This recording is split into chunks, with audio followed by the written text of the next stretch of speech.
Je ne crois pas du tout, je crois qu'au contraire, j'espère, en tout cas, je pense qu'on est au contraire sur une pente qui est la pente du réalisme et de l'efficacité par rapport à des objectifs qui sont des objectifs communs. En réalité, je crois qu'on est bien sûr, sur les objectifs communs, mais je pense qu'on est, je dirais, plus réaliste dans l'analyse de l'impasse dans laquelle on est et de l'efficacité possible. Mais bon, je voudrais reprendre 2-3 arguments.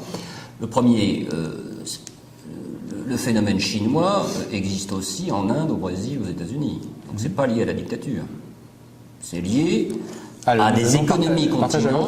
C'est lié à des économies continents qui ont envie de se garder et de s'approprier, en effet, un certain nombre de choses qu'ils veulent garder. Et donc le phénomène de protection diverses et variées, que ce soit évidemment en Chine avec la monnaie, mais dans d'autres pays, c'est la même chose, n'est pas un phénomène spécifiquement chinois. De même que la stratégie tu le sais bien en tant qu'économiste, la stratégie de la croissance par les exportations n'est pas spécifiquement un phénomène lié aux dictatures. Il y a beaucoup de pays, il y a beaucoup de pays qui ont développé ce type de stratégie. Voilà. Non, mais c'est en ça que je dis. Et donc, le vrai sujet, en effet, c'est de tenir au plan mondial que ces pays aient une attitude coopérative et non pas simplement une attitude où ils inondent le marché par un certain nombre de choses. Donc ça, c'est le premier point. Deuxième point, tu as raison, je te le concède, et bien volontiers, on pourrait en parler, mais enfin, c'est pas le sujet, que le choix nucléaire, évidemment, a fortement handicapé dans notre pays les énergies renouvelables. Je remarque quand même que, par exemple, sur les panneaux photovoltaïques, c'est un problème européen. C'est-à-dire qu'y compris en Allemagne, les Allemands achètent largement leurs panneaux photovoltaïques en Chine. Oui, donc c'est un problème très largement européen. Et quand on voit le niveau de croissance, le niveau d'activité économique atteint dans les différents pays d'Europe, on se dit qu'en effet, il y a peut-être quand même dans un certain nombre de secteurs industriels d'avenir nécessité de mettre le pied à l'étrier. Alors c'est vrai, tu as raison de dire, par exemple, à partir du moment où on fait des champs d'éolien en mer, on essaye maintenant de faire des usines pour approvisionner les éoliennes. Bon, donc il y a une espèce de lien qui commence à s'établir. Mais je crois tout à fait, le message politique, moi, me paraît tout à fait important de dire que si, et moi je suis tout à fait favorable, comme tu le sais, à ça, si on bascule en effet sur les énergies renouvelables, par rapport à une filière nucléaire qui a quand même une forte valeur ajoutée en France de son côté, il faut qu'on puisse garantir aux salariés de ce pays qu'en termes d'emploi, qu'en termes qu'ils en aient aussi les contreparties en termes d'emploi. Et donc, il est tout à fait important de leur montrer que ce sont des industries d'avenir et que ces industries qui auront une base forte dans notre pays. Et je pense que dans un premier temps, je ne dis pas ad vitam aeternam, dans un premier temps, ça passe par sans doute un certain nombre de mesures pour éviter d'être envahi par un certain nombre de produits. Alors, je dis pas qu'encore une fois. C'est intéressant le mot. Je parle clair. En effet, nous sommes envahis. Tu dis tout le monde tout haut, mais tout non, le monde mais, pense tout bas. C'est marrant, ça me rappelle quelqu'un. Mais pourquoi on cacherait la situation et la vérité? Mais parce que c'est faux. Parce que c'est du bouc émissaire. Sur un ensemble de secteurs, c'est la vérité. Mais non. Regarde toute une série de produits, toute une série d'industries qui ont aujourd'hui disparu. Et pourquoi on prend l'exemple de la Chine? Pourquoi on prend? Ils ont disparu en Allemagne. Dans beaucoup d'endroits, oui, y compris en Allemagne. Pourquoi est-ce qu'on prend l'exemple de la Chine? En effet, c'est un exemple, et c'est très simple. C'est parce qu'en effet, c'est une économie continent qui a poussé jusqu'au bout, contrairement à d'autres qui l'ont moins fait, qui a poussé jusqu'au bout la logique. Dans un certain nombre de filières, on pourrait en prendre quelques-unes, dans un certain nombre de filières, le fait non pas de se concurrencer sur nos marchés, le fait de détruire par une concurrence en effet déloyale, le fait de détruire un certain nombre de nos industries. Bon, alors c'est vrai que ça dépend des spécialisations industrielles, c'est vrai que les Allemands ont moins ce problème que là parce qu'ils ont des produits de qualité, ils sont spécialisés dans les machines-outils que les Chinois savent pas encore bien faire, etc. Bon, donc ils ont une base, les Allemands ont une base industrielle qui a mieux résisté que nous. Et le problème se pose aussi pour eux, il se pose aussi pour eux. C'est pour ça d'ailleurs que quand on discute avec le SPD, je sais pas, vous faites la même chose avec les Verts allemands. Quand on discute avec les SPD et qu'il s'agit de discuter de savoir s'il faut que les normes sociales et environnementales soient en effet un critère majeur dans les relations internationales, le SPD est d'accord. Très bien, bon, nous aussi on est d'accord. Donc c'est tout ce que je dis. Et je dis que nommons la réalité. Mais pourquoi est-ce qu'on, en tant que responsable politique, pourquoi est-ce qu'on se voilerait la face La réalité, c'est qu'en effet, dans un certain nombre de secteurs, les produits chinois envahissent, au sens détruisent totalement l'industrie française, et que ça, c'est un phénomène très nouveau par rapport à il y a quelques années. Bon, voilà, moi je ne fais que dire la réalité, mais je crois que si on ne dit pas la réalité, à ce moment-là, le retour sera encore plus terrible. Parce que là, le fantasme sur Marine Le Pen, etc., sera... Et ça ne veut pas dire qu'ensuite, c'est pas parce que je dis la réalité qu'ensuite on préconise le repli national sur les frontières, etc., le racisme, la xénophobie, c'est pas du tout ça, ça n'a rien à voir. Si je prends une entreprise industrielle en Picardie, dans un secteur industriel, je ne sais pas quel secteur vous voulez prendre, ça.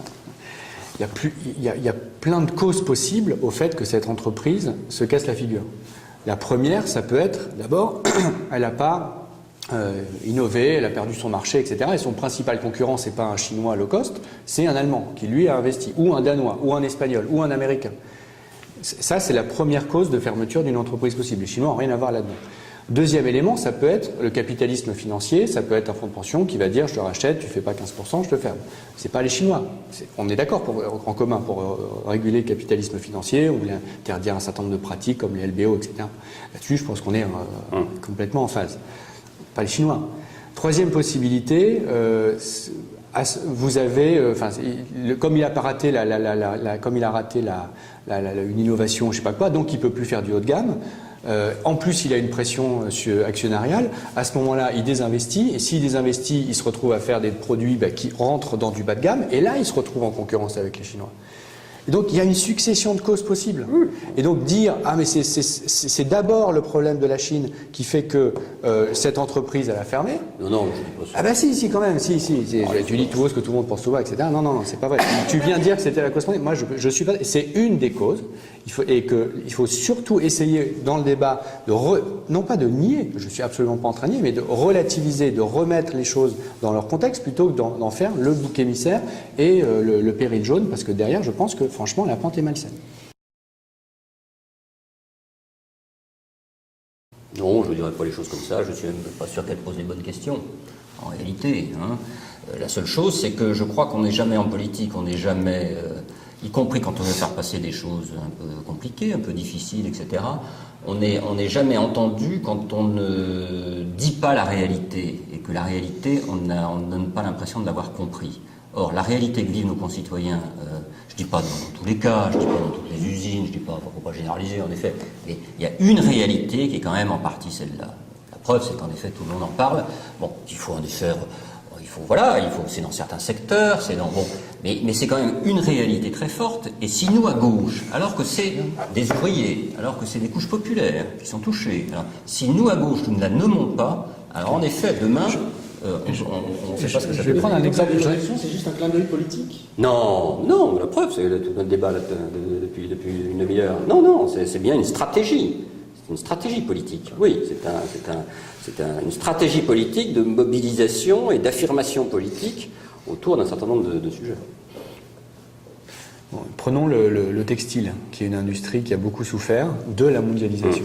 Il y a aujourd'hui plus d'emplois dans la vente de produits textiles qu'il n'y avait à l'époque, il y a une vingtaine d'années, dans la production, même les années 70, avant la grande vague de délocalisation de cette industrie, qu'il n'y avait d'emplois dans la production de textiles. Donc ça veut dire simplement qu'on s'est déplacé, on n'a pas détruit des emplois dans le fait de vendre.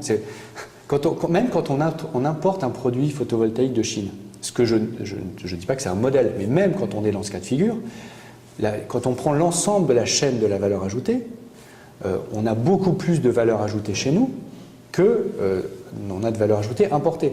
Et donc si on prend un produit textile, aujourd'hui je constate que la chaîne, je le fabrique, plus je le distribue, ce qui est quand même ça, la chaîne de la valeur ajoutée économique jusqu'au client final, il y a plus d'emplois dans le textile qu'avant. Sauf qu'au lieu d'être des emplois de production, ce sont des emplois de distribution. Et là, qu'est-ce qui fait que ça pose un problème? C'est que c'est des emplois précaires, c'est des emplois mal payés. Pourquoi c'est des emplois précaires? Pourquoi? Pas à cause des Chinois. Pourquoi c'est des emplois précaires? Parce que, par exemple, à un moment donné, une personne qui s'appelle Martine Aubry, que tu ne vas pas défendre juste aujourd'hui, a dit « Ah bah tiens, on va faire en sorte que les charges sociales soient moins chères sur les contrats à temps partiel. » Forcément, vous incitez les employeurs à embaucher des gens à temps partiel, plutôt que d'embaucher des gens à temps plein.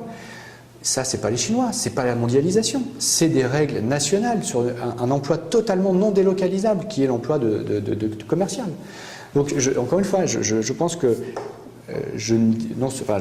Pour répondre à la question, je pense que non seulement elle ne pose pas les bonnes réponses, mais elle ne pose pas les bonnes questions. Et je pense que toi non plus, tu ne poses pas les bonnes questions avec le mot étendard de démondialisation.